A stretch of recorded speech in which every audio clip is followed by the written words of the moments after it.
আপনাদের কাছে আমার অনুরোধ, আপনারা কেউ মিথ্যা আশ্বাস দিবেন না। যদি সত্যিকারে আমার পাশে দাঁড়াইতে পারেন, আমার ভালোবাসতে পারেন, জীবন সঙ্গী হিসাবে নিতে পারেন, তাহলে আমার সঙ্গে যোগাযোগ করবেন।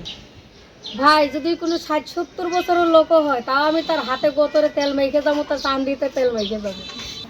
সামনে রোজা আইতেছে, তার উদুর পানি আগিয়ে দুমু, তার গোসল করিয়ে দুমু, লঙ্গি পরিয়ে দুমু। ভাই আমার অনেক খারাপ লাগে যে আমার বয়সী মেয়েদের বাচ্চা কাচ্চা হয়ে গেছে, আর সেই জায়গায় আমার বিয়েই হয় না। ভাই আমি তো কোনো পাপ করি নাই ভাই, তাহলে এটা আমার কিসের শাস্তি? ভাই আমি কি একটা আসসালামাইকুম দর্শক, আপনাদের প্রীতীয় শুভেচ্ছা জানিয়ে শুরু করছে আমাদের আজকের প্রতিবেদন। তো দর্শক দেখতেই পাচ্ছেন আমাদের সামনে এক অসহায় এক আপু দাঁড়িয়ে আছে। দেখেন তার গায়ে একদম পুরনো জামা কাপড়, স্যান্ডেলও একদম পুরনো। 100 টাকার স্যান্ডেল, এত কম দামি স্যান্ডেল পরে আসছেন। আপুটির আগেও আসছিলেন, কিন্তু আপুটি মনে হয় এখনও তার কোনো কিছু ব্যবস্থা হয়তো করতে পারেনি, এই জন্য হয়তো আসছেন। আপু কি বারবার টাকার জন্য আসেন নাকি একটা জীবনসঙ্গীর জন্য আসেন? তো আমরা তার মুখ থেকে জানবো। আপু আসসালামু আলাইকুম। ওয়ালাইকুম সালাম। কেমন আছেন? ভাই আলহামদুলিল্লাহ, আল্লাহ পাক রব্বুল আলামিন যেমন রাখে। তো আপনি কি বারবার, আপনার নাম তো সাবানা নাকি? আমারও মুখস্থ হয়ে গেছে, নামটা ঠিক আছে তো? জি আচ্ছা, তো সাবানা, তো সাবানা পাই যে বারবার ইউটিউবে আসেন, আসলে টাকার জন্য আসেন নাকি কোনো কিছু? ভাই আমি তো আসলে একটা সত্যিকারী মনের মানুষের জন্য, একটু সাহায্য সহযোগিতার জন্য। কিন্তু আজকালকার মানুষ তো ভাই মনে করেন যে যারা মিথ্যা কথা বলে, চিটিংবাজি করে, তাদের পাল্লাতেই বেশি পড়ে। সৎ লোকের এই দুনিয়ার দাম কম। আচ্ছা, আবার ভাইরাল হতে আসেন না তো বারবার? না ভাই আমার ভাইরাল হওয়ার দরকার নাই। তো কি জন্য আসেন একটু ভাই বলবেন? আমার নামটা সাবান, আমি একটা আলমগীরের খোঁজের জন্য আসি। আচ্ছা, কেমন আলমগীর চান? ভাই বুড়া হোক জোয়ান হোক তাতে আমার কোনো সমস্যা নাই, কিন্তু মনের থেকে ভালো হইতে হবে। আচ্ছা, মনটা জানি ভালো হয় জি নাকি? জি জি। আচ্ছা, কি করেন আপনি বর্তমানে? ভাই আমি সেলাই মেশিনের কাজ জানি, পার্লারের কাজ জানি, কিন্তু বর্তমানে রাজ্যকালী কাজ করি। রাজ্যকালী কাজ করেন? তো আগেও তো মনে হয় রাজ্যকালী কাজই করতেন। তো এখনো করি ভাই।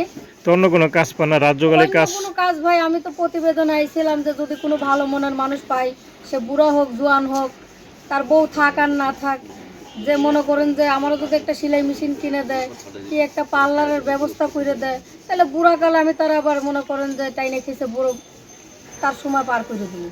আচ্ছা আচ্ছা, যদি মনে করেন এরকম একটা লোক পাইয়া যান, তার বয়স অনেক বেশি, তার দেখার কেউ নাই, তার সেবা করতে হবে সারা জীবন, পারবেন? হ্যাঁ সমস্যা কি? তার যদি উজুর পানি আগা দিতে হয়, ভাই কাপড় উদুর চোপড় পানি ধুয়ে দিতে আগিয়ে হয়। দুমু, তার কাপড় চোপড় ধুয়ে দুমু, তার মাথায় তেল দিয়ে দুমু, তার পা দুইটা টিপে দুমু।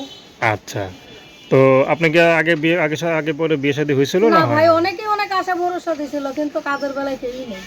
আচ্ছা, খারাপ লাগে না?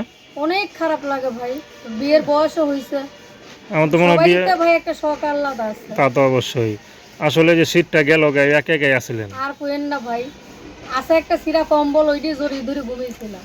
আচ্ছা, তো এই যে সবার বিয়ে হয়ে যাচ্ছে আপনার বয়সে মেয়েদের, কিন্তু আপনার এখনো বিয়ে হচ্ছে না, বয়সটা বেড়ে যাচ্ছে, তো কেমন লাগে আপনার ভিতরে? অনেক খারাপ লাগে ভাই, কিন্তু কিছু করার নাই। আমার আম্মুটা স্ট্রোকের রোগী, আমাদের অত টাকা পয়সা নেই। ছোট একটা ভাই আছে, মাদ্রাসায় পড়ালেখা করে, নিজেদের পেটই চালাইতে পারি না, তারা আমার আম্মা বিয়ে দিবে করছি। সংসার কি আপনি চালান? সংসার তো আমার উপরেই চলে। আচ্ছা, মানে আপনার বাবা নাই? না ভাই আমার বাবা নেই। মা কিছু করে না? মা তো অসুস্থ মানুষ, স্ট্রোকের রোগী, এখন একটু সুস্থ হয়েছে। মনে করেন মাসে মাসে 3000 টাকার ওষুধ লাগে, খাইলে ভালো থাকে, এমনি চলতে ফিরতে পারে, সেলাই মেশিনের কাজও জানে। কিন্তু আমি নিজের পেটের খোরাকি জোগাড় করতে পারি না। তো ওনার একটা মেশিন কিনে দিলে, কিছু কাপড় চোপড় কিনে দিলে, ওনাদেরটা ওনারা করতে পারবে, আমার সংসার নিয়ে আমি ব্যস্ত থাকতে পারবো। আচ্ছা, তো দর্শক আপনারা শাবানাপুর কথা শুনলেন। তার নাম্বারটা হচ্ছে 01714467998। আমি নাম্বারটা আবারও বলছি 01714467998। তো দর্শক, প্রেম ভালোবাসা, সাহায্য সহযোগিতা, বিয়ে শাদী করা একান্ত আপনাদের ব্যক্তিগত ব্যাপার। আসুন আমরা 5 ওয়াক্ত নামাজ পড়ি, দেশের সেবা করি। আসসালামু আলাইকুম।